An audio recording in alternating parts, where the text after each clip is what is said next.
Bismillahirrahmanirrahim.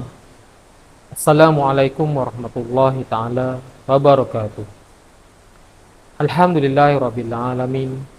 Wassalatu wassalamu ala asyrafil anbiya'i wal mursalin wa ala alihi washabihi ajmain. Sidang penonton yang dirahmati oleh Allah sekalian, bila kita sebut sahaja tentang bulan Ramadan, pasti ianya akan mengingatkan kita tentang peristiwa-peristiwa besar yang berlaku pada bulan ini. Antaranya ialah peperangan Badar.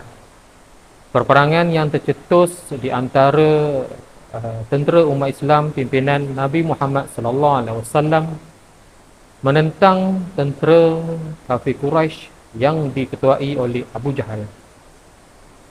Kisah peperangan ini bermula pada mana pada masa itu Nabi Muhammad sallallahu alaihi wasallam telah mendapat perkabaran berkaitan kafilah perniagaan Quraisy yang bernama Abu Sufyan dalam perjalanan pulang daripada kota Syam menuju ke Mekah.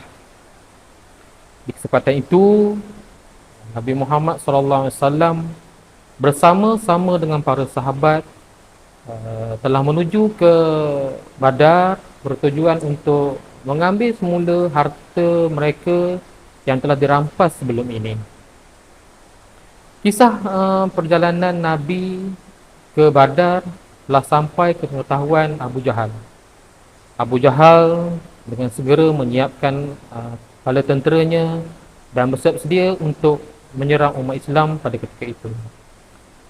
Mendengar kabar sahaja tentang umat Islam akan diserang, Nabi Muhammad SAW telah memanggil para sahabat dalam satu majlis syura untuk membincangkan strategi perancangan yang perlu diambil untuk menangani musuh-musuh Islam ini.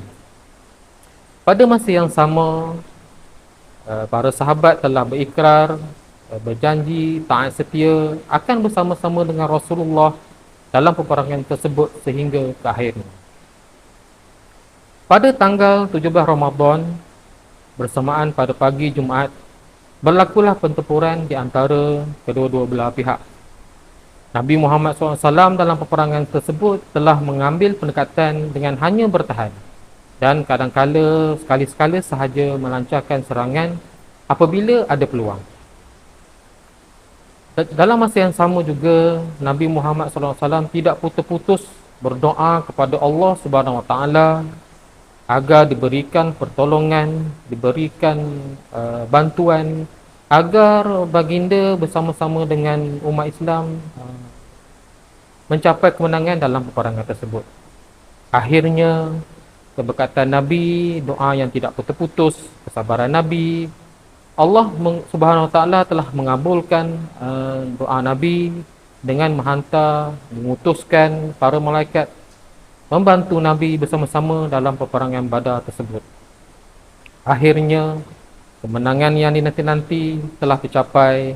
Umat Islam telah memenangi peperangan tersebut dan ianya dikuatkan lagi dengan kematian ketua tentera kafir Quraisy ketika itu, iaitu Abu Jahal, bersama-sama dengan 70 orang lagi pembesar Quraisy turut terbunuh dalam peperangan tersebut. Kemenangan umat Islam ini telah menyebabkan, telah diterima dengan gembiranya oleh penduduk-penduduk Madinah. Mereka bertakbir, bertahmid, bertahlil, memuji-muji nama Allah Subhanahu Wa Taala kerana dengan bantuan Allah Subhanahu Wa Taala umat Islam telah mencapai kemenangan dalam peperangan tersebut. Sidang penonton yang dirahmati Allah, daripada kisah tadi dapatlah kita ambil beberapa pengajaran. Antaranya, yang pertama, agama Islam yang kita anuti, yang kita warisi, yang kita nikmati pada hari ini adalah titik peluh usaha, pengorbanan dan kesabaran Nabi Muhammad SAW bersama-sama dengan para sahabat memperjuangkan, menegakkan agama Islam tercinta ini hingga ke hari kiamat. Oleh itu, di kesempatan ini, marilah kita sama-sama memperbanyakkan selawat kita ke atas Nabi Muhammad SAW Semoga kita mendapat syafaat daripada baginda di akhirat kelak. Yang kedua, syura ataupun perbincangan adalah perkara yang paling asas yang perlu diambil untuk menyelesaikan satu masalah bagi mendapatkan keputusan yang lebih baik. Yang ketiga, keimanan yang kuat, doa yang tidak putus-putus, tawakal yang berterusan adalah senjata orang Islam untuk menangani berhadapan dengan musuh-musuh Islam sepanjang zaman. Yang keempat, kebenaran dan kemenangan tidak akan dapat dicapai sekiranya ianya tidak disertai dengan perancangan yang hebat, strategi yang kukuh serta penyusunan yang rapi. Dan yang kelima, kita sebagai umat Islam wajiblah yakin bahawa Allah Subhanahu Wa Taala adalah Tuhan yang Maha Berkuasa.